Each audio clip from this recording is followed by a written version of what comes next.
11 ക്രിക്കറ്റിൻ്റെ team 11 അങ്ങനെ ഒരുപാട് ഗെയിമുകൾ ഇന്ന് നമ്മളെ എന്താ പറയുക മൊബൈലിൽ വരുന്നുണ്ട്. ഈ ഗെയിമുകളൊക്കെ കോടികൾ സമ്പാദിക്കാൻ പറ്റുമെന്ന് പറഞ്ഞിട്ട്, പക്ഷെ നമ്മൾ ആരെങ്കിലും പരിചയത്തിൽ ഇതുപോലത്തെ റമ്മി കളിച്ചിട്ടോ അങ്ങനെ ഏതെങ്കിലും രൂപത്തിൽ റമ്മി കളിച്ചിട്ട് ഏതെങ്കിലും ഗെയിം കളിച്ചിട്ട് കാശുണ്ടാക്കി ഒരാളെ നിങ്ങൾക്ക് കാണിച്ചു തരാൻ പറ്റുമോ?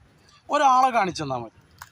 നമ്മൾ സർക്കാർ പണ്ട് ടിക്ടോക്ക് എന്തൊക്കെയാണ് പറഞ്ഞാണ്ട് ടിക്ടോക്ക് ബാൻ ചെയ്ത്, അതുപോലെ സർക്കാരിന് ചെയ്യാൻ കഴിയുന്ന ഒരു സംഭവമാണ്. ഒരുപാട് ആളുകളെ ആത്മഹത്യയിലേക്ക് തള്ളിവിട്ട ഒരു സംഭവമാണ് ഈ ഓൺലൈൻ ഗെയിം എന്ന് പറഞ്ഞ സംഭവം.